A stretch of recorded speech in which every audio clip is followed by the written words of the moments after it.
She didn't hesitate. She didn't look back. The moment the train stopped at Iron Ridge, Lillian Hart picked up her suitcase and walked not toward the man holding the sign with her name on it, but straight past him, straight through the crowd, straight toward the edge of town, where the road turned to dust and the world opened wide.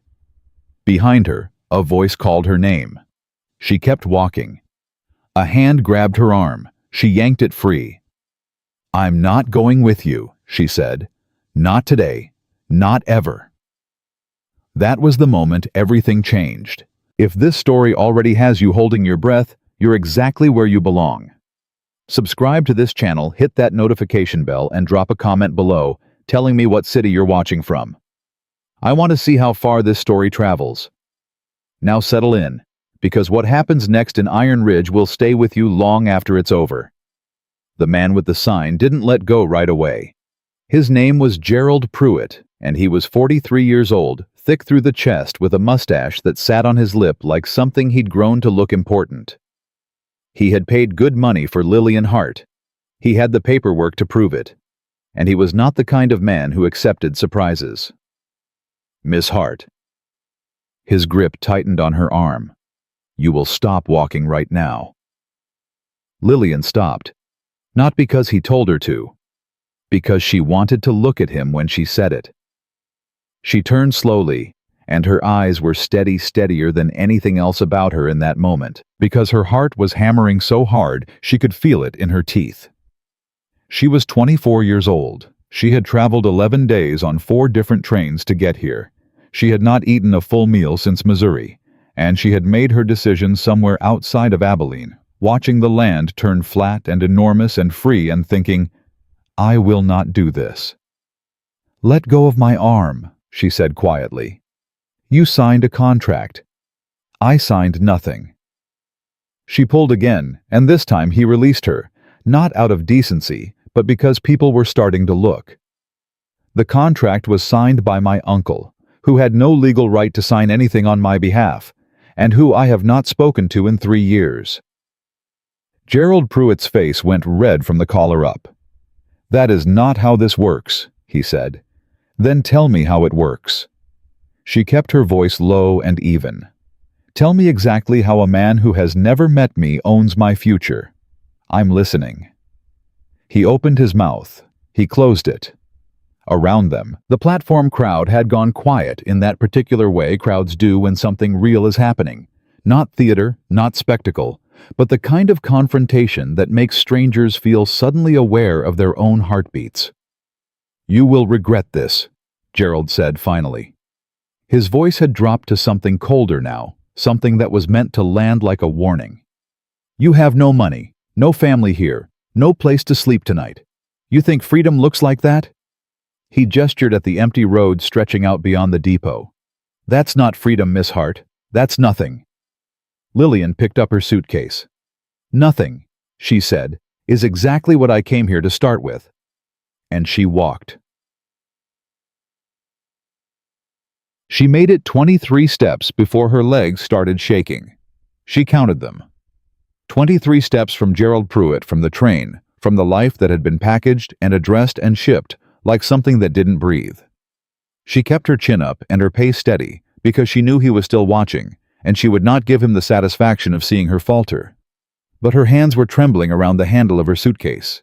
She had $11.40. She had a change of clothes, a book of psalms that had belonged to her mother, and no plan at all. The road ahead of her was wide and indifferent. She kept walking. "That was either the bravest thing I've ever seen," said a voice behind her, low and unhurried, "or the most reckless." She didn't stop. "Could be both," she said. "Fair enough." Footsteps matched her pace. Easy. Unhurried boots crunching on packed earth. "You got somewhere to be." "I'm getting there." "Where's there?" She stopped walking then.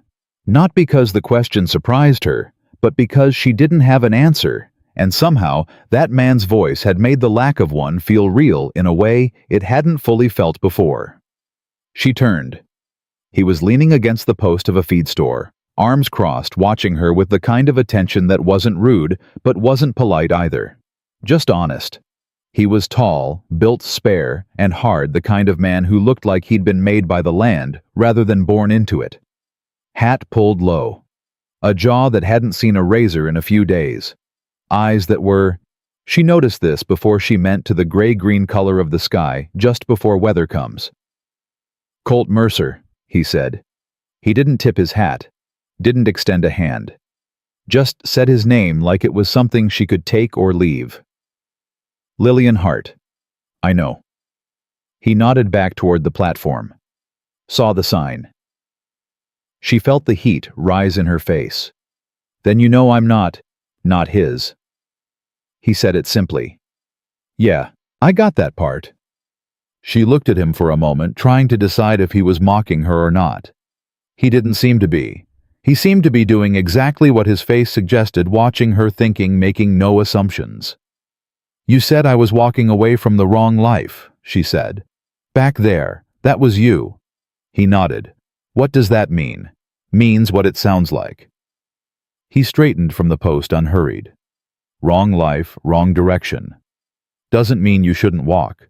Just means the road you picked leads to about 40 miles of nothing before it reaches the next town. And you don't have 40 miles in those shoes." Lillian looked down at her shoes, involuntarily leather-soled city shoes, already dusty, and hated herself a little for it. "I'll manage." "Maybe." He picked up something from beside the post saddlebags, worn smooth with years. "Or maybe you take a minute. Come have coffee. Think about what you actually want to do next, instead of just moving because standing still feels like losing." She stared at him. "Why would you do that?" she asked. "You don't know me." He considered that. "No," he said. "But I know what it looks like when someone just did the hardest thing they've done in years. And I know that person usually needs 5 minutes before they do something they'll regret." He paused. "Coffee's not a trap, Miss Hart. It's just coffee."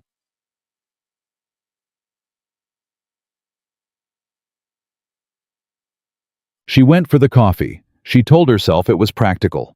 She needed to think. She needed to sit down. Her legs were still not entirely trustworthy. She told herself Colt Mercer was nobody, a stranger, that this meant nothing. She sat across from him at a small table in the back of a place that smelled like wood smoke and bacon grease, and she wrapped both hands around a tin cup and felt something in her chest loosen just slightly for the first time in 11 days. "How did you know?" she asked. "About the shoes. Lived out here long enough, you learn what lasts and what doesn't." He wrapped his own hands around his cup. "Town women wear those. Ranch women don't." "I'm not a ranch woman." "Not yet." He said it without meaning anything by it, which somehow made it worse. She set down her cup. "I'm not staying in Iron Ridge," she said clearly. "I'm passing through. Passing through to where? Somewhere I decide for myself." He nodded slowly. "When you decide that you plan to walk there..." She hated that the answer was probably yes. "What's it to you?" she said. "Nothing." He leaned back. "Except I've got a ranch about 4 miles east that needs another hand through the end of harvest season. Room and board, fair wage. No strings, no expectations, no Gerald Pruitt showing up with paperwork." Lillian went very still. "You're offering me a job." "I'm offering you a job." "Why?" "Because I need the help. Because you clearly need the time. And because you just told a man you didn't belong to him in front of half this town, and something about that makes me think you're probably worth the trouble." He picked up his coffee. "You can say no, that's fine. I'm not asking you to stay forever.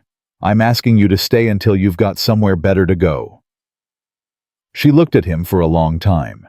Long enough that the silence between them became something else, not uncomfortable, but weighted. Like both of them understood something was happening in that pause that neither of them had names for yet. "I cook," she said finally. "I can manage horses. I'm strong enough for most things." "Good enough." "And I'll stay 2 weeks." She lifted one finger. 2 weeks. Then I decide." He met her eyes. 2 weeks, he agreed. Gerald Pruitt was not finished. She found that out an hour later when she was standing outside the livery, waiting for Colt's wagon to be loaded, and Gerald came around the corner with another man beside him, a man she didn't recognize. Younger, lean-jawed, with a deputy's badge pinned to his vest that caught the afternoon light. "Miss Hart." Gerald's voice had found its confidence again. "This is Deputy Walsh. He'd like a word." Lillian's stomach dropped. She kept her face still. Deputy Walsh looked uncomfortable, which she noted, and filed away. "Ma'am, there's been a complaint filed about breach of contract." "There's no contract," she said. "Not one I signed." "The document Mr. Pruitt has was signed by my uncle, who is not my guardian, not my father, and not my husband. I'm 24 years old, Deputy. I am not a minor. I am not bound by any agreement made without my consent." She kept her voice level, kept her hands loose at her sides, kept every single muscle in her body from revealing that she was terrified. "Unless Iron Ridge has a law I'm not aware of that allows men to purchase women outright, there is nothing to enforce." Deputy Walsh opened his mouth, closed it. Gerald stepped forward. "You owe me $300, Miss Hart. The cost of your transport, your arrangement fee. I owe you nothing." Her voice cracked just slightly on the last word, the first crack, and she felt it and hated it. "I did not ask to be transported. I did not ask to be arranged. I did not ask for any of this." "The court will decide that," Gerald said. And there it was, the smile small and satisfied that told her he'd been waiting to play this card. "I've already sent word to Judge Calloway and Haskell. We'll have an answer within the week." Lillian stood very still in the silence that followed. A judge. A week. Gerald was not going away. He had money and patience, and the law tilted in directions she'd spent her whole life watching tilt toward men like him. She had $11.40. She had 2 weeks. She said nothing else. She turned and walked back to where Colt's wagon was waiting, and she climbed up onto the seat without a word, and she sat with her suitcase between her feet and her hands folded in her lap and stared straight ahead at the road east. Colt climbed up beside her. He said nothing for a long moment. Then, "I heard." "I know." He clicked his tongue, and the horses moved forward, and they rode in silence for almost a quarter mile before he spoke again. "What do you want to do?" She thought about it. Really thought about it. Not the fear, not the anger, not the years of being told that wanting things for herself was a kind of ingratitude. She thought about what she actually genuinely wanted. "I want to work," she said. "I want to earn enough to hire a lawyer of my own, and I want to stand in front of that judge and have something to show for myself before he decides anything about me."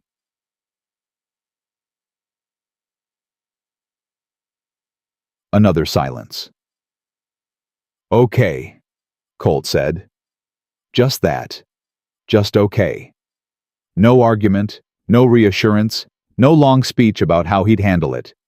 Just a man who heard what she said and accepted it as reasonable." She turned to look at him. He was watching the road. She looked away. Something shifted very quietly in the space between them, something she wasn't ready to name and wasn't sure she should. Because she had just walked away from one life that wasn't hers, and she wasn't about to fall into another one without her eyes open. But she thought, this man said okay. Just okay. Like she had the right to want things. The ranch arrived in the late afternoon light, and the first thing she noticed was how quiet it was. Not empty. Quiet. There was a difference. There were sounds, horses whined, the rhythm of work being done somewhere nearby, but no chaos. No voices raised, no sense of something always about to go wrong. She had grown up in a house where quiet meant danger and noise meant something worse. And she had never known that silence could feel like something other than the pause before the storm. She stood in the yard with her suitcase and breathed it in. "Bunkhouse is that way," Colt said, coming around from the stable. "There's a room in the back separate from the hands' quarters. Door's got a lock. I'll get you the key." She looked at him. You planned for this, she said. I had a thought. He said it simply. Room's been empty for 2 years. It's clean. She wanted to ask why it had been empty, wanted to ask 100 things about this man who offered jobs to strangers and said okay to women who demanded the right to their own futures. But she swallowed the questions because they weren't hers to ask yet. Thank you, she said instead. He nodded and walked toward the house. Supper's at 6, he called back over his shoulder. If you're hungry before that kitchen's open. She watched him go. Then she picked up her suitcase and went to find the room with the lock on the door. She sat on the edge of the narrow bed for a long time without moving her suitcase unopened at her feet. The key was in her hand, small iron, unremarkable. She turned it over in her fingers once, twice. She had not held the key to her own room since she was 17. She closed her fist around it, and for the first time in 11 days, maybe longer, she let out a breath that wasn't careful. She woke the next morning before dawn because she had never in her life been someone who slept through the early hours. She found the kitchen without difficulty, built up the fire, and had coffee ready when the ranch hands drifted in, 4 of them, ranging from a weathered man of 50 who introduced himself as Pete to a young Mexican boy named Tomas, who looked about 16 and couldn't quite decide whether to be curious or suspicious of her. She didn't explain herself. She poured coffee and set out the bread she'd found and asked Pete where the flour was kept. He told her. She made biscuits. When Colt came in at 6:30, she was already at the table with a mug and the book of her mother's Psalms open in front of her, though she wasn't reading it. She looked up. He looked at the biscuits. He looked at her. You didn't have to do that, he said. I know. She turned a page she hadn't actually read. I wanted something to do with my hands. He sat down across from her, and Pete passed him the basket without comment, and for a few minutes, the kitchen was just the sound of men eating and the fire and the ordinary morning weight of work waiting to begin. Then Colt said, Pete, Miss Hart is taking on the ledgers. Pete raised his eyebrows. She any good with numbers? I'll find out. Colt looked at her. You any good with numbers? Better than most, she said honestly. Good. He pushed back from the table. Pruitt's going to come at us from whatever angle he can find. I want to know exactly where this ranch stands before he does. Lillian went very still. You think he'll come for the ranch? I think men like Gerald Pruitt, Colt said quietly. Don't lose quietly.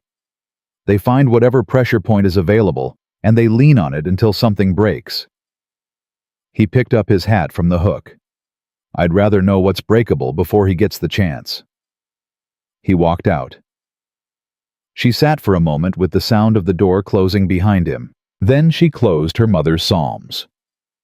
Pete, she said, where are the ledgers kept? She found something in those ledgers she wasn't supposed to find. It took her until mid-afternoon working through 2 years of careful, meticulous record-keeping in Colt's own handwriting numbers that were honest and clean and told the story of a man who ran his land hard and fair. She found the property deed. She found the tax records. She found the surveyor's report from 3 years prior. And she found a discrepancy she couldn't explain. A section of the eastern boundary, 40 acres rich bottomland, had been redrawn. Not in Colt's hand. Someone else had amended the record. The change was small, subtle, the kind of thing that would take a careful eye to notice. She noticed. She sat with the paper in her hands for a long time, turning over what she was seeing and what it meant and why no one had caught it before. Then she went and found Colt in the stable. He was working his back to her, and he heard her come in and said without turning, Something wrong. Yes, she said, but not with me. He turned then. She held out the paper. He came and took it, and she watched his face as he read it, watched the stillness that moved through him, the particular quality of a man who has just understood something that changes the shape of everything he thought he knew. Where did you find this? He said. With the survey records. It was folded in behind the deed. His jaw tightened. How long ago was this changed? The ink dating the paper, I'd say 2, maybe 3 years. Around the same time the room in the bunkhouse went empty. She said it carefully, not knowing what she was stepping into. He looked at her. For a moment she thought he was going to tell her it wasn't her business, that she'd overstepped, that she should put the paper back and go fold laundry and remember where she stood. Instead, he said, "You understand what this means."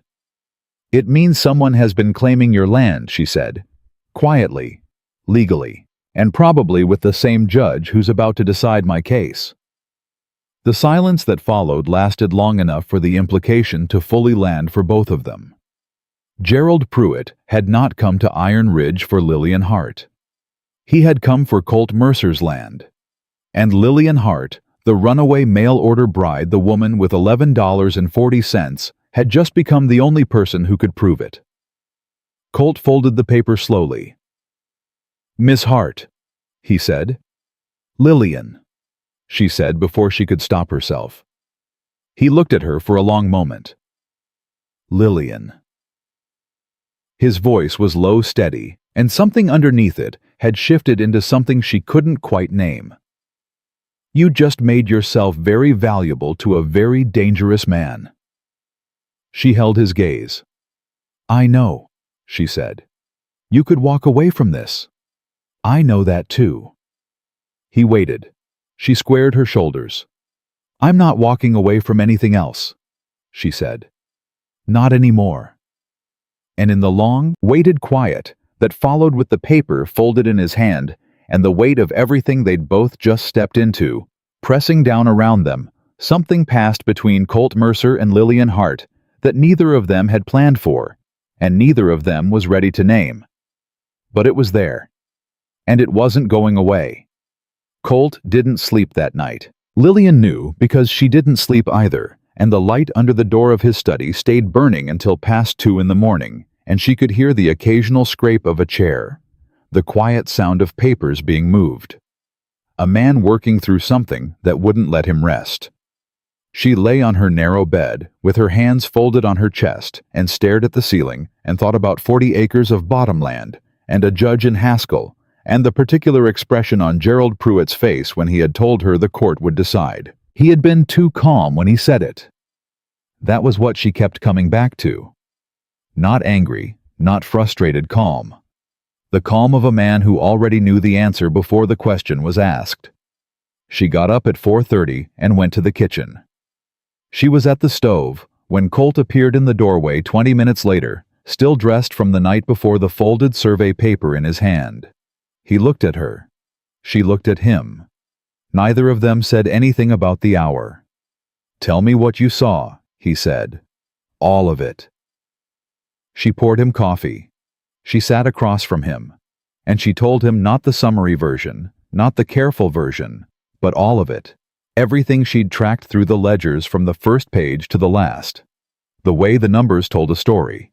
If you knew how to read them, the way the amendment to the boundary survey was small enough to miss and large enough to matter.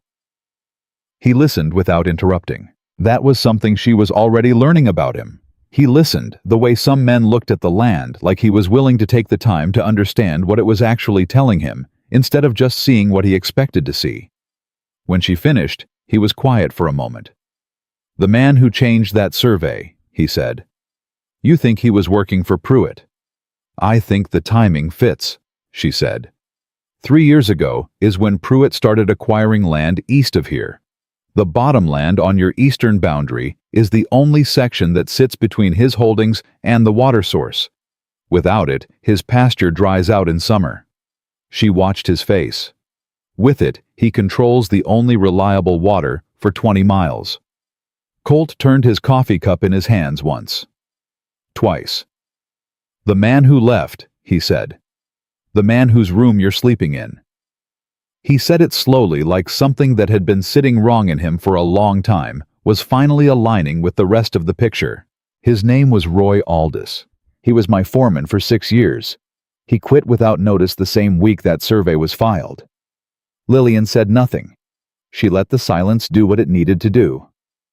I thought he left because of... Colt stopped, set down his cup. It doesn't matter. Point is, I trusted him. And I didn't look hard enough at what he left behind. You looked hard enough at everything else, she said. The ledgers are exact. The ranch is well run. You just weren't looking for someone to be dishonest inside your own house. He looked at her, then really looked at her, the kind of look that takes in more than the surface of a person, that notices the way someone holds their shoulders, and the steadiness of their eyes, and what those things cost. Why are you telling me all this? He said. You could have said nothing. Stayed your 2 weeks, collected your wages, walked on. She met his gaze. Because you said okay, she said. He frowned slightly. Yesterday, she said, when I told you what I wanted. You didn't argue. You didn't tell me what I should want instead. You just said okay, like it was a reasonable thing for a person to want. She straightened her hands on the table. People don't do that. Not for me. So I'm telling you what I found because it's the right thing to do for someone who treated me like I had the right to be a person. The silence after that was a different kind of quiet. Colt looked away first. Pete knows this land better than anybody alive, he said. I want him to ride the eastern boundary today and mark exactly where that fence line sits. Compare it to what the original survey shows. And if it's wrong, then we have evidence. He stood. And we need it before Judge Calloway gets here. Pete came back at midday with a face like a storm that hadn't broken yet. He came into the kitchen, where Lillian was working through the remaining ledgers, and he dropped his hat on the table, and he said, It's wrong. Fence is 130 feet inside where the original line puts it. Somebody pulled those posts and reset them, and they did it careful enough that the grounds had time to settle. Lillian looked up. How long ago? 2-3 years easy. He sat down heavily. Colt's going to want to hear this himself. I'm hearing it, said Colt from the doorway. He'd come in from the yard without either of them noticing, which Lillian suspected was something he did naturally, moved through a space without making a production of it. He came and sat at the table, and Pete told him everything again, and this time Colt's face was very still, in the way that meant he was working through the full weight of it. So Pruitt's been sitting on stolen land for 3 years, Pete said. Waiting. Not just waiting, Lillian said. Both men looked at her. He needs the court to confirm the boundary. Once Judge Calloway rules on the survey line, even if Colt challenges it later, Pruitt has the deed in hand and legal standing to fence the water source. The challenge goes on for years. Pruitt wins by delay. Pete looked at Colt. She's right, Pete said. That's exactly how he'd play it. And my case, Lillian said carefully, gives him a reason to have the judge here already. He doesn't need a real legal claim against me. He just needs the judge to ride out to Iron Ridge, and once he's here... He hears 2 cases, Colt finished. His voice was quiet and very even. One about a woman who broke a contract, one about a property line. And comes back with 2 rulings that both go the same direction, she said. The 3 of them sat with that for a moment.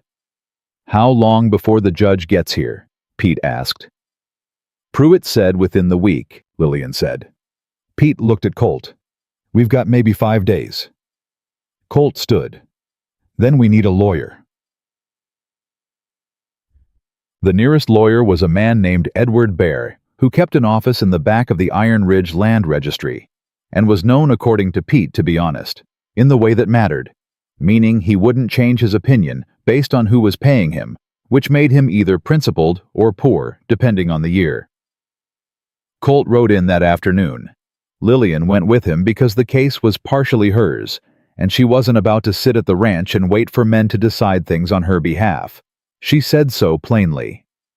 Colt said fine without discussion, and that was that. Edward Bear was a small man with ink on his fingers, and the eyes of someone who read everything twice. He listened to all of it. Lillian's situation, the survey discrepancy, Gerald Pruitt, Judge Calloway, and when they were done, He was quiet for a long time. "The woman's case is the simpler one," he said finally. "A contract signed without the subject's knowledge or consent is not enforceable. If we can establish you had no prior communication with Pruitt and no agreement of your own, which your behavior at the depot goes some distance toward establishing, that case falls apart." He looked at Lillian directly. "You'll have to testify, in front of whatever passes for a courtroom here." "I can do that," she said. "The land case is harder." He continued, turning to Colt. "An amended survey filed legally, even if filed fraudulently, has standing until it's overturned. To overturn it, we need the original, the amendment proof of who made the change, and ideally, a witness to the change itself." He paused. "Roy Aldous. Do you know where he went?" Colt's jaw set. "No," he said. "Not for certain." "Think hard," Barre said quietly. "Because without him we're fighting paper with paper, and Pruitt's paper is already filed." She found Colt outside afterward, standing at the edge of the road with his hat in his hands, turning it by the brim. The way she'd come to recognize meant he was working through something he didn't like the shape of. She stood beside him. "You know where he is," she said. It wasn't a question. He turned the hat once more. "I've got an idea," he said. "Then you have to go find him." "He's not going to want to talk to me." "Probably not." She looked at him. "Go anyway." He looked sideways at her. "You make it sound simple." "It isn't simple. It's just necessary." She kept her voice steady, though what she was feeling was anything but. "Colt, that land is yours. That water is yours. Everything you built out here, you built it honestly. I've seen the books. I know what that costs a person. And I am not going to stand by and watch Gerald Pruitt take it with a forged line on a map." She stopped, caught herself. "I'm sorry. It's not my place to—" "Yes, it is," he said. She stopped talking. He looked at her fully then, and there was something in his face that hadn't been there that morning, something that had come loose from wherever he kept things locked down, not much, just enough to be visible at the edges. "You've got more stake in this place than you realize," he said. "Anything that comes at me comes at you too now. Pruitt knows you're staying at my ranch. He's already making noise about it in town." He paused. "I heard it this morning." Her stomach tightened. "What kind of noise?" "The kind that's designed to take away whatever standing you have before you get a chance to use it." She understood immediately. A woman living at a single man's ranch, no family, no respectable situation. It was the oldest weapon in the oldest arsenal. Make her character the subject, so the substance of her argument gets buried underneath. "He's trying to discredit me before I testify," she said flatly. "Yes. Can he—" Colt was quiet for a moment. "If the town listens to him," he said carefully, "it makes the judge's decision easier to predict." She felt the anger move through her, clean and cold, the kind that sharpened rather than clouded. She had spent a lifetime watching men use reputation as a leash on women who stepped out of line, and she had used up her tolerance for it somewhere around the Missouri border. "Then we need the town to hear something else first," she said. He looked at her. "What are you thinking?" he said. "I'm thinking Gerald Pruitt didn't come here for a bride," she said. "And if the town understood that, if they understood that the lawsuit against me is a distraction from what he's actually taking, the conversation changes."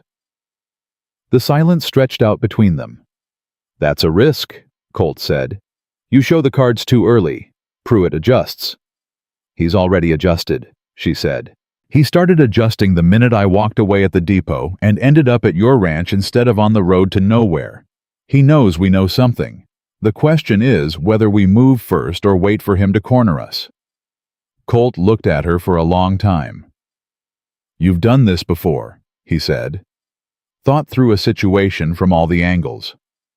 "I grew up with a man who turned everything into a trap," she said simply. "You learn to see the shape of them." Something in his face shifted, not pity, which she would have hated, but recognition.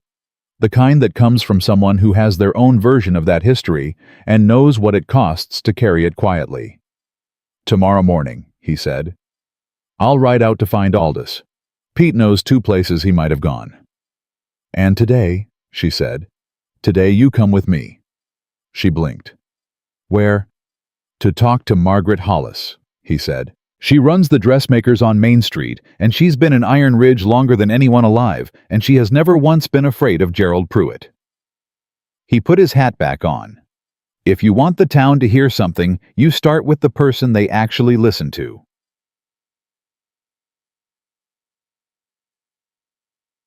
Margaret Hollis was 70 years old, bone-thin, and had the kind of eyes that had stopped pretending to be polite sometime in the previous decade. She looked at Lillian for approximately 3 seconds when they walked in and said, "So you're the one who walked away from Gerald Pruitt in front of the whole platform. I heard about that before the train finished unloading." "I expect so," Lillian said. "Sit down." Margaret gestured at 2 chairs without looking up from her work. "Both of you. And somebody better say something interesting, or I've got no reason to stop sewing." Colt sat. Lillian sat. Lillian told her everything. Margaret Hollis did not react visibly to most of it. She kept her hands moving and her face composed, and she listened, the way very few people listen, not waiting for her turn to speak, but actually taking in what was being said and weighing it. When Lillian got to the survey, Margaret's hands stopped. "Which section?" she said. "Eastern boundary, the bottomland along the Crail Creek tributary." Margaret looked at Colt. "Your father ran cattle on that bottomland." "Yes, ma'am." "And you've been running cattle on it since?" "Until about 3 years ago, when the fence line shifted and I thought I was giving the neighboring property a courtesy buffer." His voice was flat. "I should have looked harder." Margaret picked up her work again. "Gerald Pruitt came to this town 4 years ago with a land company behind him and a lot of legal language about development rights," she said. "Half the town council took money from that land company within the first year. I'm not going to tell you which half because I'm not making accusations I can't prove." She bit off a thread. "What I will tell you is that Judge Calloway rides the same poker circuit as 2 of those council members. And he's been known to rule on the side of whoever bought the last round." The silence in the room was very complete for a moment. "Can you prove that?" Lillian said. "No," Margaret said. "But I can tell you who can." She looked up. "Clara Walsh, Deputy Walsh's wife. She keeps books for 3 of the council members as a private service. Has done for years." She paused. "Clara Walsh does not like Gerald Pruitt. She especially does not like what this town has been becoming since he arrived, and she has been waiting for someone to give her a reason to say so." Lillian looked at Colt. Colt looked at Lillian. "Would she talk to us?" Lillian said. "She'd talk to you," Margaret said, looking directly at Lillian. "Woman to woman. You show up at her door alone, honest about what you need and what you found, and Clara Walsh will talk." Lillian nodded slowly. "There's something else," Margaret said. Her voice had shifted, and the shift was enough to make both of them go still. "Gerald Pruitt came by here this morning, before you did." She kept her eyes on her work. "He wanted me to circulate a particular understanding around town, about you." She glanced at Lillian. "About the nature of your arrangement at the Mercer Ranch." Lillian's jaw tightened.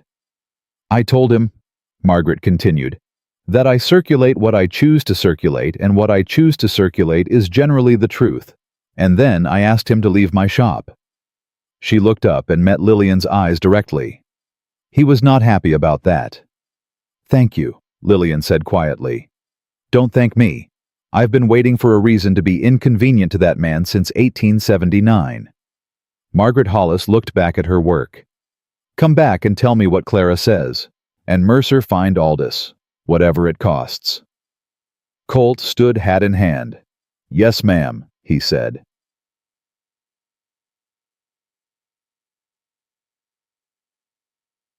She didn't sleep much again that night, But this time it wasn't fear keeping her awake. It was something else, the particular alertness of a person who has been running for a long time and has finally turned around to face what's behind them. It was strange how different it felt. She had spent years dreading exactly this kind of confrontation, the legal threat, the powerful man, the town that might not believe her. And now that it was here, all she felt was clear. She thought about Clara Walsh. She thought about Margaret Hollis's voice when she said, "I've been waiting for a reason." She thought about Colt riding out in the morning to find a man who might not want to be found, because the land was his, and because it was right, and because he was the kind of man who did hard things without needing to be celebrated for them. She closed her hand around the iron key on the table beside her bed. She was still here, still in the room with the lock on the door. She had told Colt 2 weeks. She was already starting to understand that 2 weeks was not going to be enough, not for any of what was coming, and not for whatever was beginning to grow in the careful, unspoken space between them. She didn't name it yet. She wasn't ready. But she felt it settle in her chest, like something that had been looking for a place to land. And when she finally slept, it was the deepest sleep she'd had in years. Clara Walsh opened her door on the second knock, looked at Lillian for a moment without a word, and then stepped back to let her in. That was all. No greeting, no question, no performance of surprise. Just a woman who had been expecting something like this and had decided somewhere between the first knock and the second that she was going to let it in. The house was quiet. Deputy Walsh was on morning rounds. Clara was 40, brown-haired, with the careful posture of a woman who had learned to take up as little space as possible in a room. But her eyes were not careful at all. Her eyes were the eyes of someone who had been paying close attention for a very long time and was tired of having nowhere to put what she knew. She set coffee on the table without asking. She sat. Lillian sat across from her. "Margaret Hollis sent you," Clara said. "She suggested I come." "Same thing." Clara wrapped her hands around her cup. "You found something in the Mercer ledgers." "Yes." Lillian didn't dress it up. She laid it out plainly. The survey amendment, the boundary change, the bottomland, the timing, what it meant for the water rights, what it meant for Gerald Pruitt's larger holdings east of town. She watched Clara's face as she spoke, and saw the recognition moving through it, like a current, not surprise but confirmation, the particular expression of someone watching a thing they already suspected take solid shape. When Lillian finished, Clara was quiet for a moment. "How much do you know about the Consolidated Land Act filing from 2 years ago?" Clara said. Lillian shook her head. "Nothing." Clara stood and went to a cabinet. She came back with a folder that was too organized to be accidental, a folder that had been built deliberately, page by page, over what looked like a very long time. She set it on the table between them. 3 council members signed a land use petition 2 years ago that cleared the way for Pruitt's company to file water rights claims east of Iron Ridge, Clara said. Those same 3 men each received a payment through a holding company registered in Missouri 2 weeks before they signed. Her voice was even and precise, and Lillian understood that Clara had rehearsed this, had been rehearsing it in her head for a long time, waiting for exactly this kind of moment. "My name is on none of those documents, but I recorded the payments when I was keeping the books. I kept copies." Lillian looked at the folder. "Clara," she said carefully, "does your husband know any of this?" Something moved across Clara's face. "James is a good man," she said. "He follows orders because he believes in the system. He doesn't know the system has been rented out." She paused. "When he came home yesterday and told me he'd served a complaint notice on you, he didn't look happy about it. He looked like a man who was doing what he was told and trying not to think too hard about why. He could be in trouble," Lillian said. "If this comes out, if he's been unknowingly carrying Pruitt's water." "I know." Clara's voice didn't waver. "I've thought about that. I've thought about nothing else since last night." She closed her hand on the folder. But what I won't do is let an innocent woman get ruled against by a bought judge and watch an honest man lose his land to a criminal because I was too afraid to speak." She pushed the folder across the table. "You take this to Edward Bear, today." Lillian's hand came down on the folder. "This puts you at risk," she said. "Yes." "Pruitt will know it came from you." "Yes." Clara met her eyes fully. "But I've been afraid of Gerald Pruitt for 2 years. And I'm tired." She said it simply, without drama, the way people say true things. "I'm so tired of being afraid of a man who has no right to take that much space." Lillian held her gaze for a moment. "Thank you," she said. Clara shook her head. "Don't. Just make it count." Edward Barry took 45 minutes to go through every page in Clara's folder. Lillian sat across from him and watched his expression move from careful neutrality to focused intensity to something that looked on a lawyer's controlled face very close to excitement. "This is enough," he said finally. "Enough for what?" "Enough to file a countermotion before Judge Calloway arrives." He looked up. "If I can get this in front of the Territorial Circuit Court in Haskell before Calloway rides out here, we can have his jurisdiction over both cases challenged. Conflict of interest. A judge who sits at the same poker table as men receiving payments from the party he's ruling for cannot preside over cases involving that party." Lillian felt something loosen in her chest. "How fast can you file Rider to Haskell today if I write the motion now?" He was already pulling paper toward him. "But Miss Hart, this does not resolve cleanly. Pruitt will respond. He will escalate. When a man like that feels the ground shift under him, he doesn't retreat. He pushes harder." "I know," she said. She left Barr's office and rode back to the ranch with the folder locked in Colt's saddlebag and the particular feeling of a person who has just lit a fuse and is no longer in control of what happens when it reaches the end. Colt came back the following evening. He came back alone, which told her before he even dismounted that it had not gone the way he hoped. He was trail-dusty and tight-jawed, and he came into the kitchen and drank half a glass of water before he said anything.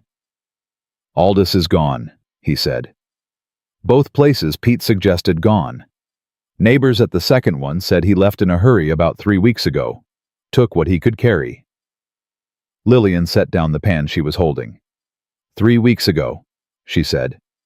That's right around the time Pruitt filed the complaint against me. Colt looked at her. Someone told Aldous we were coming, she said. The quiet that followed was sharp. Who knew you were looking for him, she said. Before yesterday. Pete, Barry. He stopped, set down the glass. I mentioned it to Walsh yesterday morning when he stopped by the fence line, professionally. Told him we had questions about a former employee in connection with the property dispute. Lillian closed her eyes for exactly 1 second. Walsh told Pruitt, she said. Probably didn't know he was doing it. Colt said. Probably mentioned it in passing routine information. It doesn't matter whether he knew. Pruitt knows now. She opened her eyes. Aldous is the only living witness who can confirm the survey was changed deliberately. Without him, we have the physical evidence of the boundary and Clara's payment records, but we cannot prove who ordered the amendment or who carried it out. I know, which means Pruitt walks on the land fraud. Unless we find Aldous, Colt said. Where does a man go when he needs to disappear quickly? She said, thinking aloud rather than asking. Somewhere he knows. Somewhere he has a connection that Pruitt doesn't know about. Colt was quiet for a moment. He had a brother, he said slowly. Half-brother, somewhere south toward the New Mexico territory line. Roy never talked about him much. They were estranged. He paused. I only know because I found a letter once years ago. I shouldn't have read it. I put it back.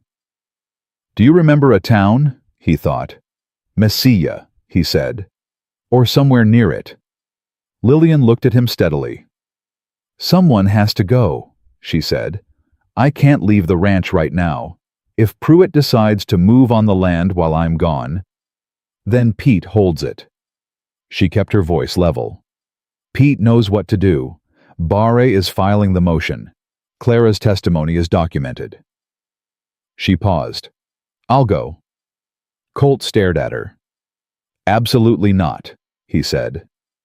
Give me one reason that isn't about my being a woman. He opened his mouth, closed it. The reason he'd been about to give was exactly that, and they both knew it, and he was honest enough not to say it. It's 4 days hard ride, he said instead. I've been on trains for 11 days. I can manage 4 days on a horse. You don't know the territory. Draw me a map. Lillian. Colt. She said his name the way she'd been saying it for 4 days now, quietly and without apology, and it landed the same way it always did, like something that fit there in that space between them, without either of them having planned for it. We don't have time to argue. Barre's motion needs a week to work through the circuit court. Pruitt is going to move before then. The only card that stops him completely is Aldous on record in person, willing to testify to what he did and why. And if Aldous won't come, he said, then I come back and we fight with what we have. She met his eyes.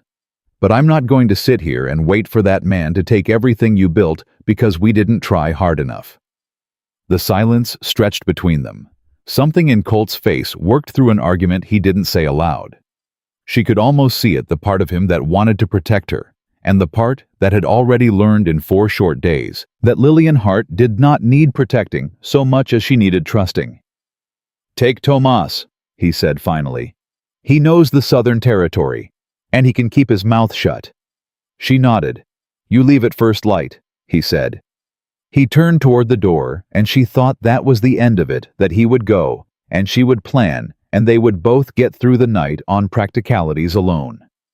But he stopped at the doorway, didn't turn around.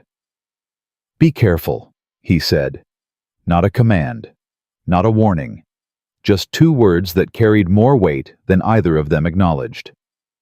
You too, she said. He walked out. She was packed before midnight.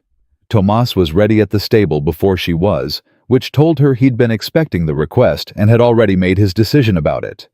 He was 16 and serious, and he handed her the reins of the better of Colt's 2 trail horses without a word about her being a woman riding south toward the territory.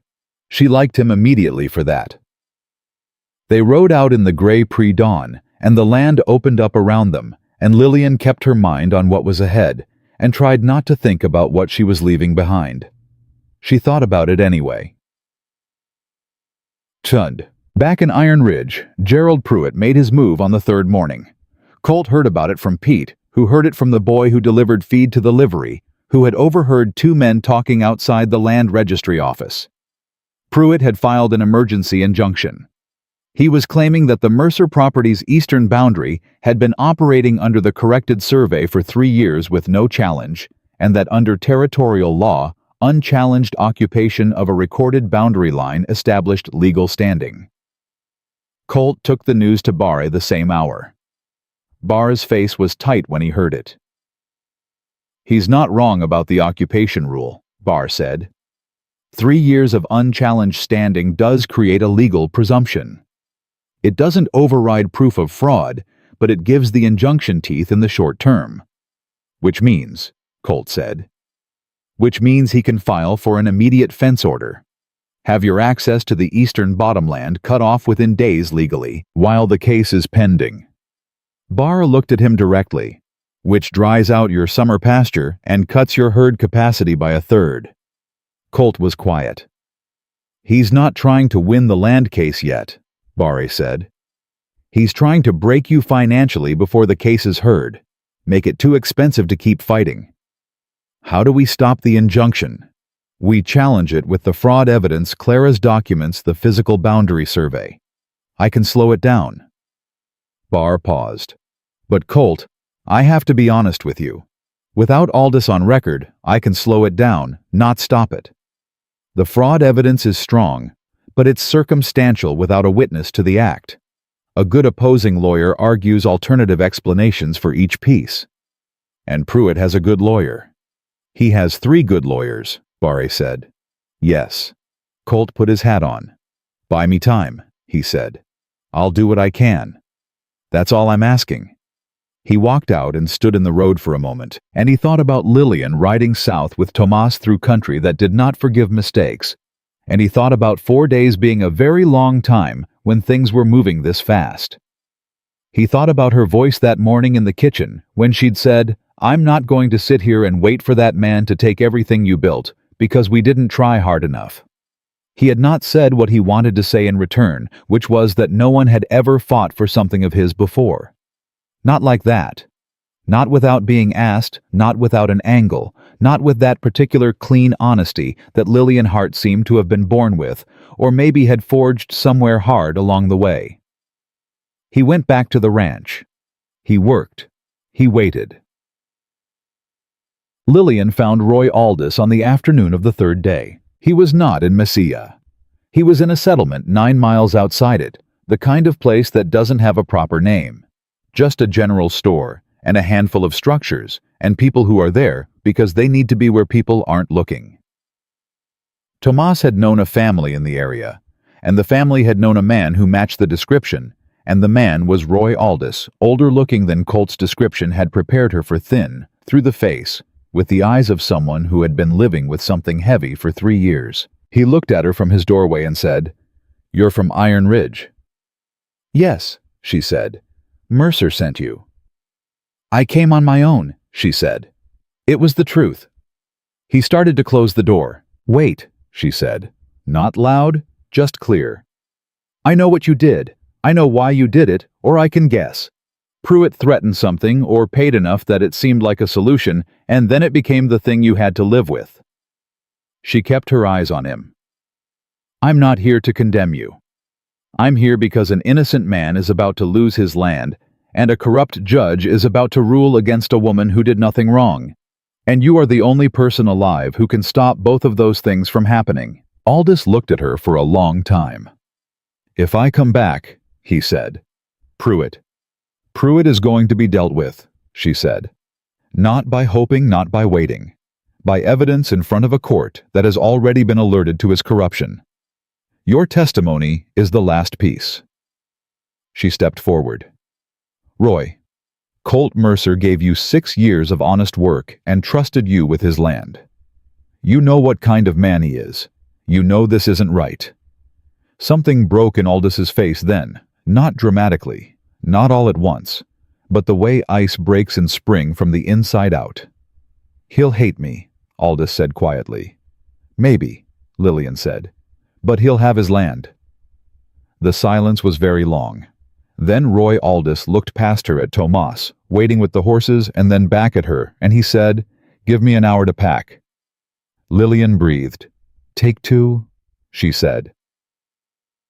So, they rode back north with Roy Aldous, and on the first night they stopped to rest the horses, and Lillian sat by the low fire with her back straight and her hands around a tin cup, and thought about the folder Clara had given her, and Barre's motion in Haskell and Colt, holding everything together back in Iron Ridge, with nothing but Pete and a few days' worth of legal delays standing between him and Pruitt's injunction.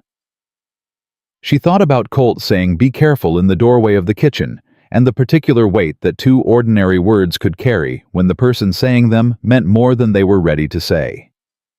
She was not a woman who gave herself away easily. She had learned caution the way most people learned it, by trusting the wrong things and paying for it and deciding eventually that the price was too high. She had spent years being careful with herself, keeping the best parts of her own heart at a safe distance from anyone who might pick it up and walk off with it. But Colt Mercer had not picked anything up. He had just made room. And somehow that was more frightening than everything Gerald Pruitt had thrown at her. She tipped the last of the coffee out onto the ground and stood. 4 days back to Iron Ridge. She told herself to concentrate on what was waiting there, the case, the court, the fight that wasn't finished. She told herself that what she felt sitting by a fire in the Southern Territory, thinking about a man's voice in a kitchen doorway, was not something she had time for. Then she lay down and looked at the stars and thought about it anyway. Because some things, once they've taken root, don't wait for convenient timing. And Lillian Hart, who had spent her whole life choosing the practical thing over the true thing, was starting to understand that maybe the two didn't have to be different. They rode into Iron Ridge on the fourth afternoon, and Lillian knew before they reached the main road that something had changed. She could feel it in the way people looked up when the three horses came through, not the casual glance of a town noting strangers, but the particular attention of people who had been waiting for something and weren't sure if this was it. A woman outside the dry goods store stopped mid-conversation. A man near the livery put down what he was carrying. Word traveled fast in small towns, and whatever had happened in the 4 days she'd been gone had clearly given the town a great deal to talk about. She found Pete at the edge of the Mercer property with his hat in his hands and a face that told her she wasn't going to like what came next. "Where's Colt?" she said before she'd fully dismounted. "Bar's office," Pete said. Then he saw Aldous behind her, and something moved across his face. Relief, she thought, though, on Pete's weathered face. It came out looking more like a man who'd been holding his breath for 4 days and had just remembered how to exhale. "You found him." "We found him," Lillian said. "Pete, what happened?" Pete looked at Aldous for a moment. Something passed between them. Two men with history, with the particular complicated weight of a wrong that had been done, and sat between them like furniture neither could move around. "Pruitt got the fence order," Pete said. 2 days ago.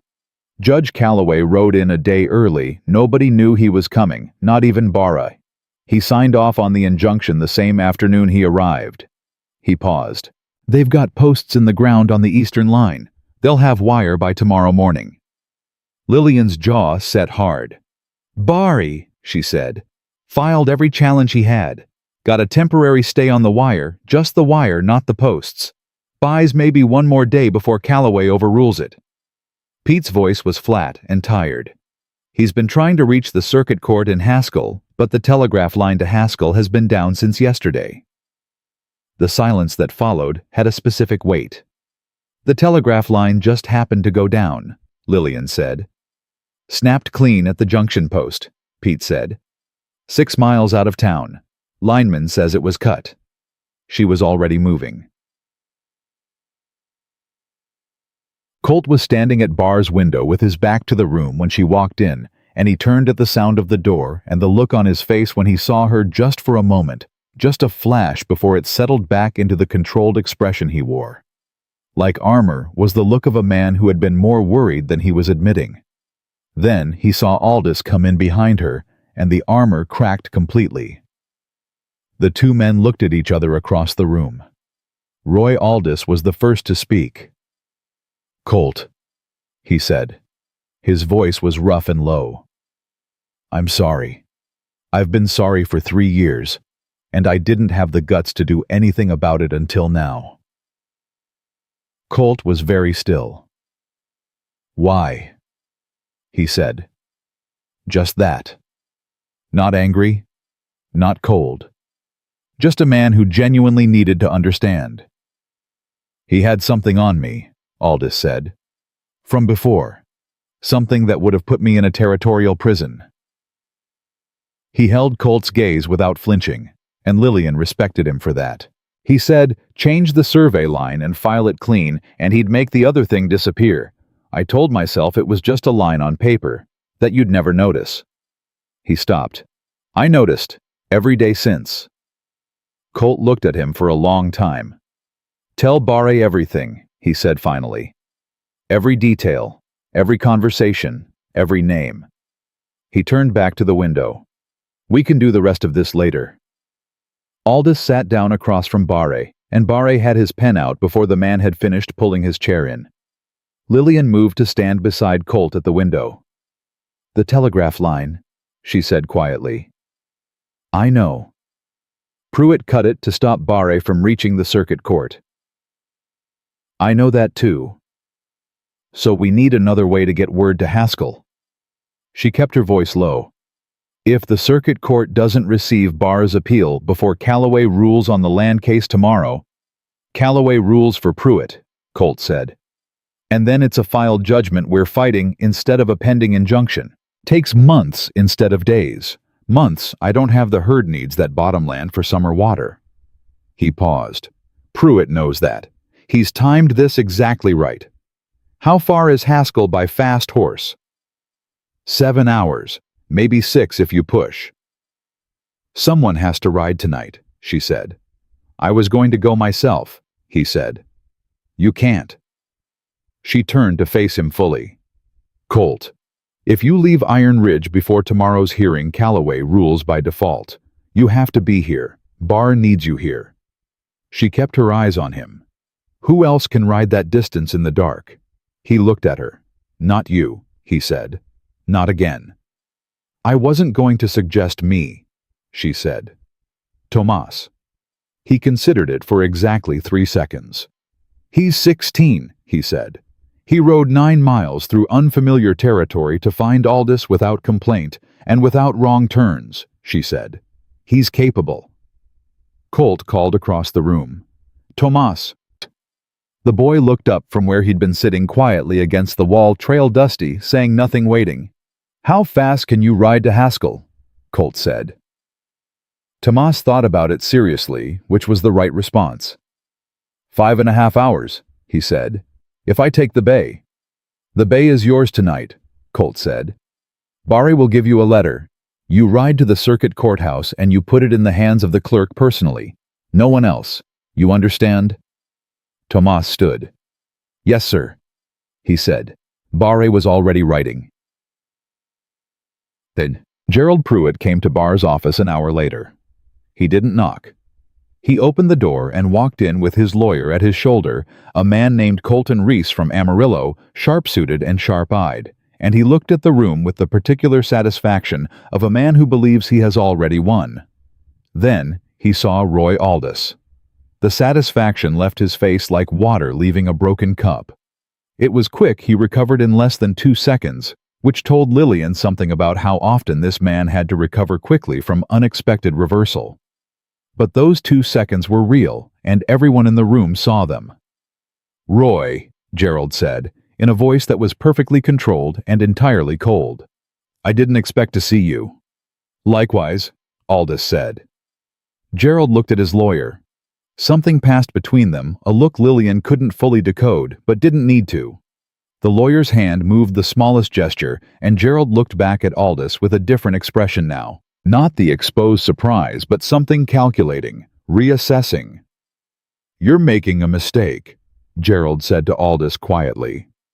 Made one already, Aldous said. This is the correction. The arrangement we had was coercion, Barr said without looking up from his papers. Which voids any obligation Mr. Aldous may have felt toward you, and which is itself a criminal matter, Mr. Pruitt. Depending on how this proceeds, you may want to think carefully about what you say in this room. Gerald turned his attention to Barre. You are stalling? Gerald said. The court order stands. The fence goes up tomorrow. The court order is being challenged at the circuit level, Barre said. As of tonight. Gerald's eyes moved to Colt. The telegraph line is down, he said. I'm sure you're aware. Funny thing about that, Colt said. He said it calmly, his voice carrying exactly the kind of quiet that men in the West reserved for the moment before something irreversible happened. Riding is slower than the telegraph, but it still gets there. Something shifted in Gerald's expression. He looked at Lillian. She met his gaze and held it and said absolutely nothing. You, he said. And in that one word was 3 weeks of accumulated frustration. The woman who walked away at the depot, the woman who wouldn't be managed, the woman who had turned a routine legal maneuver into a war on 2 fronts. This all comes back to you. It comes back to you, she said. I just followed the thread you left. Gerald looked at her for a long moment. The hearing is tomorrow, he said. Whatever your boy is writing to Haskell with it won't arrive in time to change what Judge Calloway does in the morning. He picked up his hat. And after tomorrow, Miss Hart, you will have no legal standing in this county. No case, no claim, no shelter. His eyes moved to Colt. And you will have no eastern pasture. He walked out. His lawyer followed. The door closed. The silence in Barre's office lasted about 4 seconds. Then Pete, from the back corner where he'd been standing unnoticed the whole time, said, I really don't like that man. Zied. Lillian didn't sleep. She sat in the kitchen at the ranch with the lamp low and Barra's case notes spread across the table, reading through everything twice, looking for the weakness she knew was there. The crack in Pruitt's structure that they hadn't found yet. The thing that would hold, even if Tomas didn't make it to Haskell in time. Even if the circuit court couldn't act before morning. She found it at midnight. She almost missed it. It was in the property deed, not the survey, 2 lines of legal language buried in the original land grant that went back to Colt's father. The language was old territorial era, the kind of provision that had been standard in early land grants and that newer filings often didn't bother to include. But it was there. A water rights covenant. Explicit registered binding under territorial law regardless of boundary changes or subsequent filings. The original land grant attached riparian rights to the Mercer property by name, not by coordinate. Changing the survey line could not extinguish a named riparian covenant. It was a different legal instrument entirely. Pruitt could have the 40 acres, but he could not have the water. She read it 3 more times to be sure she understood it correctly. Then she put on her coat and walked across the yard in the dark and knocked on the door of the main house. Colt answered in 30 seconds, which meant he hadn't been sleeping either. He looked at her face and said, "What did you find?" She held up the deed. "He can't have the water," she said.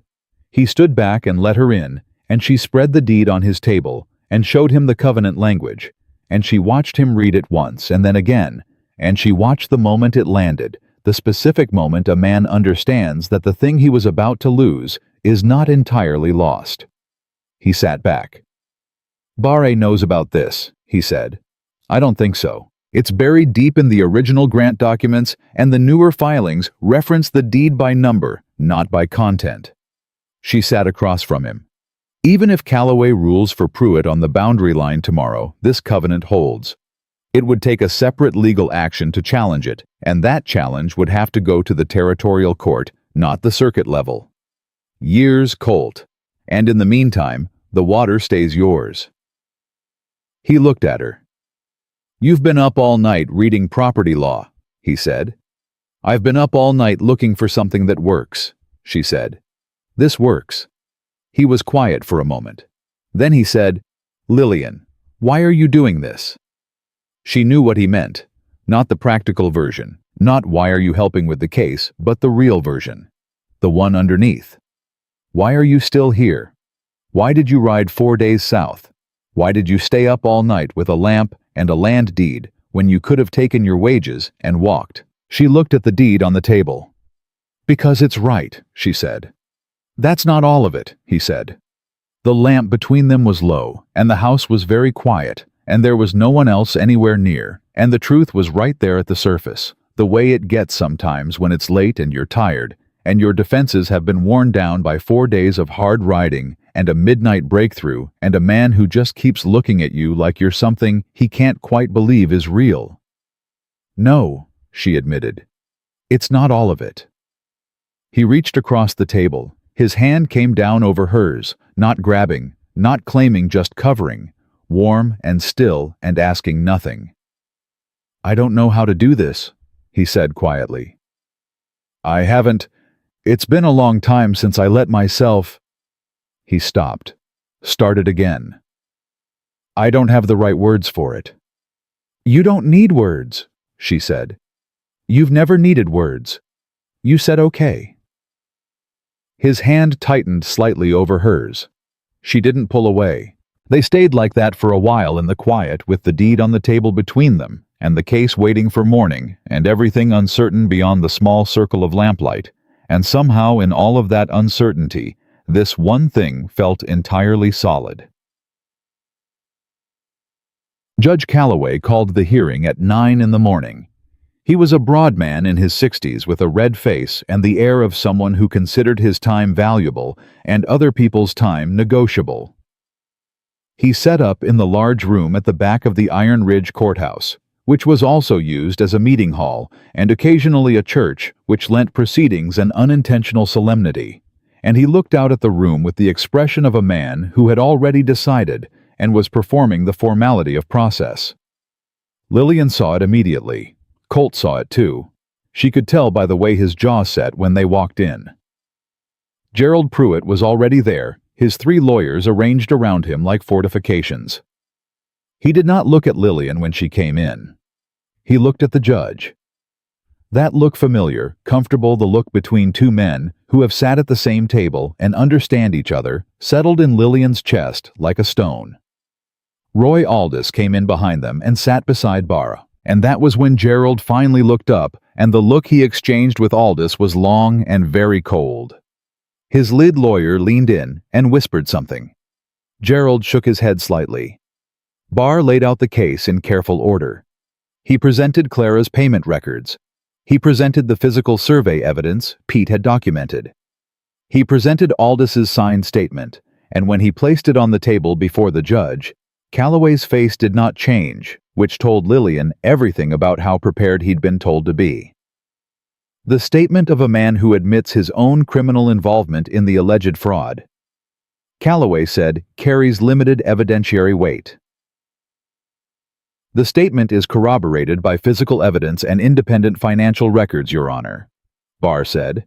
Which are also in question, Calloway said smoothly. Lillian watched Gerald's lawyer allow himself the smallest smile. Barry had been right. Calloway was going to find alternative explanations for every piece until there was nothing left. It was a technique not ruling against the evidence, but asking enough questions about each piece that the weight of it became distributed and diluted and finally negligible. Then Barre placed the land deed on the table. The original territorial land grant for the Mercer property, Barr said, contains a registered riparian covenant, Your Honor. Section 14, Clause 3. The water rights attached to this property are held by name, not by coordinate. No boundary adjustment, whether legitimate or fraudulent, affects the covenant. It is a separate legal instrument under territorial law. Calloway looked at the deed. For the first time, something moved in his face that was not performance. He picked up the deed and read the section Barre indicated. Pruitt's lead lawyer was on his feet. Your Honor, the covenant language is archaic and has not been tested under current territorial statute. It is registered and binding until overturned, Barr said, which requires a separate action in territorial court. This court has no jurisdiction to rule on a riparian covenant. He paused. Which means that regardless of how Your Honor rules on the boundary question today, the water rights remain with the Mercer property under a legal instrument this court cannot touch. The room was very quiet. Pruitt was absolutely still. Gerald Pruitt had spent 3 years and considerable money maneuvering for 40 acres of bottomland. The bottomland without the water was dry season grazing at best. Without the water, it was worth a fraction of what he'd paid legally and otherwise to get it. Calloway set down the deed. I'll need to review this, he said. Of course, Your Honor. Barre's voice was entirely neutral. I would also note that a rider was dispatched last night to the circuit court in Haskell with documentation of potential conflict of interest in this proceeding. I expect a response by mid-afternoon. He looked at the judge directly. The circuit court may wish to review these matters themselves. The color in Calloway's face, already high, went a shade deeper. And in the silence that followed, the suspended breath-held silence of a room full of people watching something shift, Gerald Pruitt did something Lillian had not expected. He stood. He buttoned his jacket, and he looked directly at Lillian Hart. This isn't finished, he said, quietly, meant only for her. Yes, it is, she said, just as quietly, just as clearly. He held her gaze for a moment longer. Then he nodded at his lawyers, and he walked out, and his lawyers followed, and the door of the courthouse swung shut behind them, and the room began to breathe again. Colt was beside her. She could feel him before she turned, the particular warmth of someone standing close, someone present, someone who had been there through every hour of this and was still there now. She turned. He was looking at her. It worked, she said. There was no triumph in her voice, just the plain fact of it. The relief and the exhaustion and the knowledge that it wasn't entirely over, but the ground had shifted in the direction they needed it to. "You found the covenant," he said. "You built the ranch worth saving," she said. They looked at each other for a moment in the buzzing, unsettled aftermath of the room and everything between them that had been held in the careful, practical space of there's work to do, pressed forward into the openness that work being done creates. Barr came up beside them. "Calloway's going to sit on his ruling until he hears from Haskell," he said. "Which is exactly what we wanted. The circuit court review changes everything once they're involved. Calloway can't move without oversight." He allowed himself a small, satisfied expression.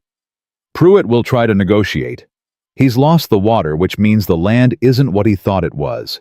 His entire financial model for that eastern territory depends on the water source." "What does negotiation look like?" Colt said. "He'll offer to drop your case," Barr said, looking at Lillian, "and possibly Clara's exposure in exchange for some form of easement on the water." He paused. "It won't be a generous offer." "Make it generous," Lillian said, "or don't make it." Barr looked at her. "Miss Hart." "He committed fraud. He cut a telegraph line. He tried to destroy an innocent man's livelihood and an innocent woman's freedom," she said. "He doesn't get to walk away from that with a handshake agreement. He answers for it, or he doesn't settle." Barry looked at Colt. Colt said nothing. Just looked at Lillian with that expression, the one she was beginning to know, the one that said yes exactly, that I couldn't have said it better myself. "All right," Barry said. He picked up his papers. "Then we wait for Haskell." They walked back to the ranch in the afternoon light, just the two of them. Pete having gone ahead with Tomas, who had arrived back from Haskell an hour into the hearing, trail weary and proud, and trying not to show either. They walked without talking for a while.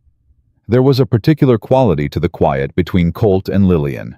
Now, not the careful quiet of two strangers managing the distance between them, but something easier, something that had been earned. "Your 2 weeks are up tomorrow," he said. She had not forgotten. She had simply stopped counting. "I know," she said. "You could leave," he said. "Case is essentially decided. You don't owe this place anything more." "I know that too." He was quiet for a moment. "What do you want to do?" he said. And there it was, the question he kept asking her, the question no one in her life had asked with any genuine intention of accepting the answer. What do you want? Not what should you do, not what makes sense. What do you want?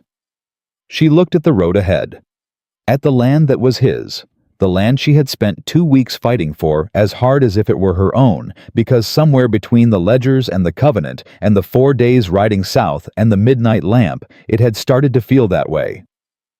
"I want to stay," she said. He stopped walking. She stopped too.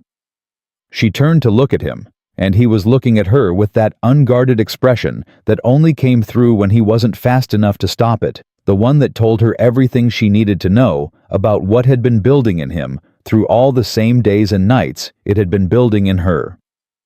"I'm not asking to be taken care of," she said.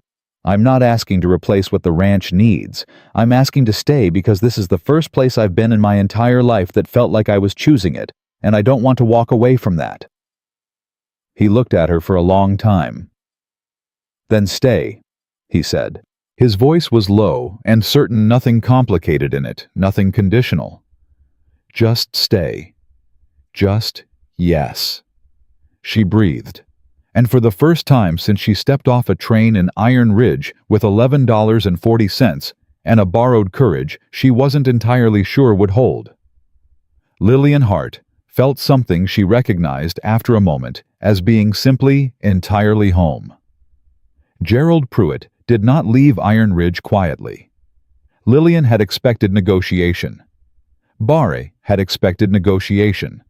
Even Colt, who had no illusions about the kind of man Gerald Pruitt was, had expected some version of a strategic retreat, an offer, a counteroffer, the grinding practical work of a man who understood when a position was no longer tenable and moved to salvage what he could. What none of them expected was what came 2 mornings after the hearing. Pete found it first. He came into the kitchen before dawn with his hat in his hand and a look on his face that Lillian had not seen before. Not worry, not tiredness. Not, but something harder than both. He looked at Colt and said, "You need to come outside." Colt was on his feet before Pete finished the sentence. Lillian followed without being asked, because she had learned in the past 2 weeks that the things no one invited her to were usually the things she most needed to see. The eastern fence line. The posts Pruitt's men had driven into the ground before Barre's stay on the wire 4 days ago. Those posts had been a legal maneuver, a pressure tactic, a way of marking territory, while the court sorted itself out. Now, they were something else. Someone had strung the wire anyway, in the night, without a court order, without legal standing, cutting directly across the boundary line and blocking access to the tributary. Not just blocking it. The water had been diverted. A channel dug, crude but effective, rerouting the tributary flow east away from the Mercer pasture toward Pruitt's dry holdings. Colt stood at the fence line and looked at it without speaking for a long moment. "He didn't wait for the ruling," Lillian said. "He decided he didn't need to," Colt said. His voice was very quiet and very even, which she had learned was more serious than shouting. "He's taking the position that possession is the argument. By the time the court acts, the cattle have been without water for days. He's betting I can't hold that long." "How long can you hold?" Pete said. "The north tank will carry the herd for maybe 4 days, 5 if I cut the numbers." He turned from the fence. "Then I start losing cattle." The arithmetic was brutal and simple. 4 days, a circuit court review that might take a week, a judge sitting on his ruling, and Gerald Pruitt with wire in the ground and a diverted creek, and 4 days to wait out a man who had built 20 years on land that was genuinely his. "He's breaking the law," Lillian said. "The stay on the wire." "The stay was on his men stringing wire," Colt said. "His lawyers will argue these are different men, a separate contractor, a paperwork error." He said it without heat because he didn't need heat. The flatness of his voice was worse. "It'll take 3 days minimum to get a contempt hearing. 3 days I don't have." She looked at the fence, at the diverted channel, at the particular deliberateness of a man who had decided that if he couldn't win through the courts, he would win through exhaustion. "Then we don't wait for the court," she said. Both men looked at her. "Barr said Pruitt will negotiate when he realizes the water covenant means the land is worthless to him," she said. "But Pruitt's not thinking about the long game right now. He's thinking about the next 4 days. He thinks he can break this before the circuit court weighs in." She looked at Colt. "We need to change what he thinks." "Us? How about this?" Pete said. "We make the negotiation public," she said. "Not through lawyers, not through court filings, here, in town, in front of every person in Iron Ridge who has been watching Gerald Pruitt operate for 4 years and hasn't had a clear reason to push back." She felt the shape of it coming clear as she spoke. "Clara has her documents. Aldous has his statement. Barra has the covenant. Right now, all of that is sitting in a lawyer's office waiting for a court that's 100 miles away to act on it. But the town is right here." Colt studied her face. "You want to take it to the town," he said. "I want to give the town the information they deserve to have," she said. "About the council members who took payments, about the judge, about what Pruitt has actually been doing here for 4 years. She paused. "People have been afraid of him because they've felt alone in that fear. You show them they're not alone, and fear turns into something else." The silence stretched. "It's a risk," Pete said. "You put that information out publicly. Pruitt's lawyers argue it prejudices any court proceeding." "His lawyers are already arguing everything they can think of," Lillian said. "At some point, you stop managing his lawyers, and you start telling the truth." She looked at Colt. "This is your town, your land, your father's land before that, and these are your neighbors." She let that sit for a moment.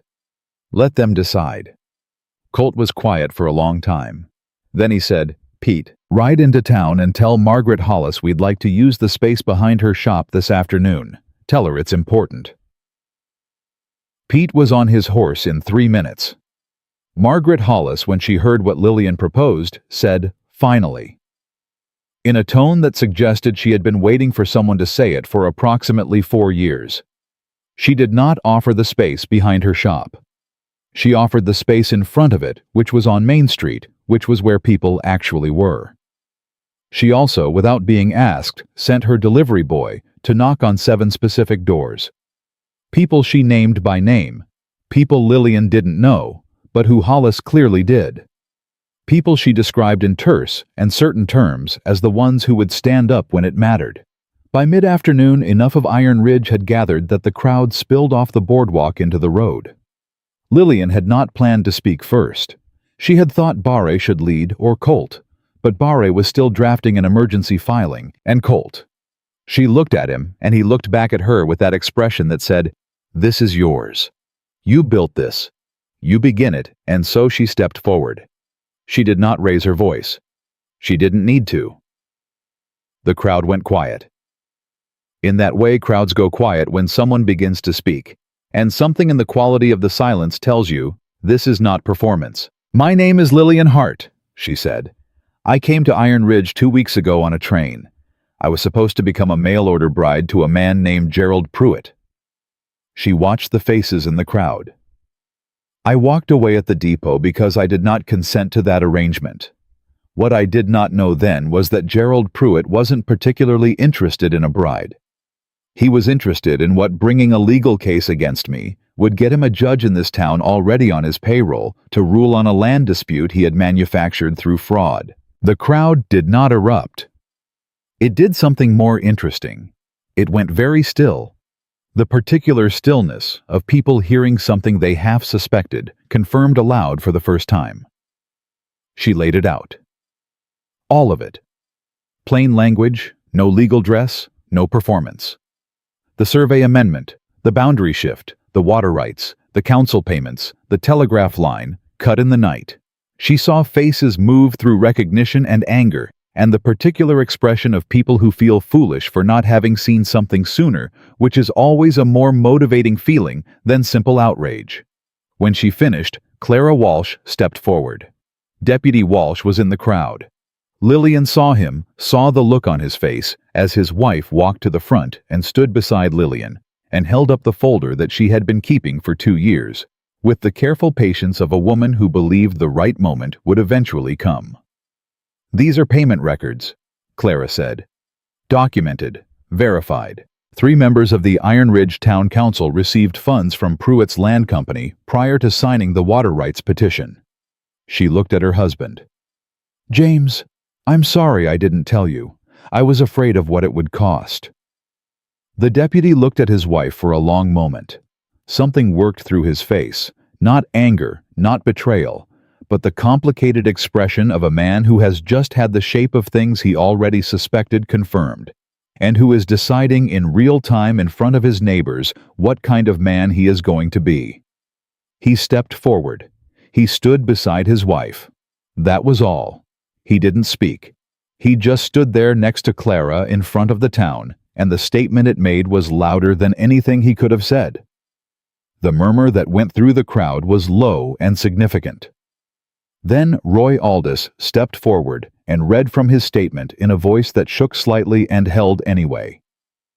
He was not a dramatic man, and he did not try to make it dramatic. He said what he had done, and why, and when he finished, he folded the paper and stood with his hands at his sides, and took what followed. What followed was quiet. And in that quiet, Colt stepped forward. He didn't look at the crowd. He looked at the specific faces, the people he'd known for 20 years. The people who'd bought cattle from his father, whose children had played on his land, who had nodded at him in this same road for 2 decades. He spoke to them the way you speak to people you actually know. "I'm not asking for anything that isn't mine," he said. "I'm asking for what my father built and what I've kept." The water that's been running through that eastern boundary since before half of you were born. And I'm asking you, not the court, not a judge who rode in from somewhere else. I'm asking you as your neighbor to see what's been done here and call it what it is." The silence afterward was the kind that has weight. Then, Margaret Hollis, from the doorway of her shop, said, "Somebody go find the 3 council members. I think they'd like the opportunity to explain themselves before this crowd goes looking for them." It was not technically a legal proceeding, but justice has a way of moving faster in rooms where everyone already knows the truth. Gerald Pruitt appeared at the edge of the crowd. Lillian didn't know how long he'd been there. Long enough by the look on his face, the look of a man who arrived expecting to manage a situation and has just understood it is no longer manageable. His lead lawyer was beside him, already leaning in, already talking, and Gerald was listening, but his eyes were on Lillian, with an expression that had moved past cold into something she couldn't quite name. Not rage, not contempt. Something closer to the reluctant recognition a man arrives at when he has underestimated someone badly enough that it costs him everything. He said something to his lawyer. The lawyer pushed through the crowd toward Barr, who had arrived at the back sometime in the last 15 minutes. Lillian watched the 2 lawyers talk, Reese doing most of the speaking, Barr listening with his hands in his pockets and his face giving nothing away. Then Barr walked toward her. "He wants to settle," he said quietly. "What are the terms?" she said. "Full withdrawal of the complaint against you. Restoration of the original boundary line at his expense. No challenge to the water covenant. And a payment to the county for, and this is his language, administrative irregularities related to the land filings." He paused. "He does not admit fraud. He does not admit coercion." She looked at Barre steadily. "And the council members," she said. "That's outside a civil settlement," Barre said. "That's a criminal matter. Deputy Walsh would have to—" "I know what it is," she said. "I'm asking whether accepting this settlement compromises that." Barre thought about it carefully. "No. They're separate proceedings. A civil settlement doesn't bar criminal investigation." She looked across the crowd at Deputy Walsh, who was still standing beside Clara, talking in a low voice that had the quality of 2 people working through something hard and necessary together. She looked at Colt. He had been watching her. He crossed the space between them in a few steps, and she turned to meet him, and they stood close enough that she didn't have to raise her voice. "Pruitt wants to settle," she said. "I heard. He doesn't admit anything." "No." Colt looked at her. "You think we should take it?" It wasn't a question. It was a man who had learned to read her the way he read the land, not by assuming, but by paying close enough attention that the truth became legible. "I think," she said carefully, "that you getting your land and your water back matters more than Gerald Pruitt saying the words. The words don't build anything, the land does." She met his eyes. "But I want the criminal matter to move forward. Clara and Aldous both took a risk. That should mean something." "Walsh will move on it," Colt said. "I think he decided that the moment he walked up beside Clara." She nodded. "Then take the settlement," she said. He looked at her for a moment longer. "It's your call too," he said. "Your complaint, your name." She thought about that. The complaint against her, the debt Pruitt claimed, the breach of contract, the entire fabrication designed to bring a judge to Iron Ridge. She thought about standing at the depot with her suitcase and her $11 and walking away from a life that wasn't hers, and the long, strange road that had turned out to be not an ending, but a beginning. "Yes," she said. "Take it." Barr delivered the answer to Reese. Reese went back to Gerald Pruitt. And Gerald Pruitt, for the second time in his life, looked at Lillian Hart from across a public space and knew he had lost. He did not nod at her. He did not acknowledge her in any way. He simply turned and walked away, and his lawyers followed, and the crowd parted for him, the way crowds part for someone who has become suddenly smaller than they used to be. Deputy Walsh arrested 2 council members before sundown. The 3rd came to the jail voluntarily, which Margaret Hollis later said was the most surprising thing she'd seen in 30 years. Judge Calloway was on a horse back to Haskell by the time word arrived from the circuit court, which it turned out had been very interested indeed in the documentation Tomas delivered and had already assigned a territorial investigator. Calloway did not resign. He simply became very difficult to find, which amounted to the same thing. The fence came down the next morning. It was Pruitt's men who did it that was part of the settlement. At Colt's specific and quiet insistence, and Lillian stood at the eastern boundary with Pete and Tomas and watched Pruitt's hired hands pull their own posts from the ground and roll their own wire and carry it back the way it came. Pete didn't say anything. He just watched with his arms crossed and his chin up, and once when the last post came free, he looked at Lillian and gave a single nod that meant more than most speeches. The water came back to the tributary by afternoon. She heard it before she saw it, the sound of water moving through ground that had been dry for 3 days, finding its channels again, settling back into the path it had always known. She was at the fence line when it reached the Mercer side, and she stood and listened to it and felt something in her chest loosen that she hadn't fully known was tight. Colt came up beside her. They stood without speaking for a while, listening to the water. Roy Aldous asked if he could stay, Colt said. Help with the eastern fence repair. Said he wanted to fix what he broke. What did you say? She said. Said he could stay a week, see how it goes. He paused. Man made a mistake, carried it for 3 years. That's enough punishment for most people. She looked at him. You're a fair man, she said. I try to be. He turned toward her, and the directness of it, the way he simply turned and looked at her, without managing the distance between them, was something she had stopped being surprised by and had started depending on without quite meaning to. Barr wants to know if you'll file the formal records update on your own status. Now that the complaint's been withdrawn, the Territorial Registry needs to know you're here as a... He paused, chose the next word carefully. Permanent resident. She looked at him. Permanent resident, she repeated. That's the legal term. His voice was entirely neutral. His eyes were not. There are other terms, if you wanted to consider them. She felt the warmth move through her, not the frantic warmth of someone grabbing at something before it disappears, but the steady, settled warmth of something already real, something already there. You're asking me something, she said. I've been working up to it, he said. I told you I don't have the right words. Then use the wrong ones, she said. I'll understand. He looked at her for a long moment. The wind moved between them, and the water ran in the tributary, and somewhere behind them, Pete was giving Tomas instructions about the fence repair in a voice that was deliberately carrying less than usual, which meant he was listening very carefully. I don't want you to stay because it's practical, Colt said. I don't want you to stay because you've got nowhere else to go, or because the case needed you, or because the ranch is a good situation. He stopped. I want you to stay, because He stopped again, and she saw him working through something genuine, the real difficulty of a man who has kept his own counsel for so long that honest speech requires more effort than most physical things he does.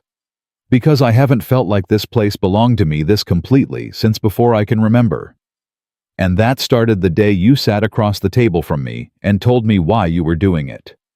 He looked at her steadily. I'm not trying to claim you. I wouldn't.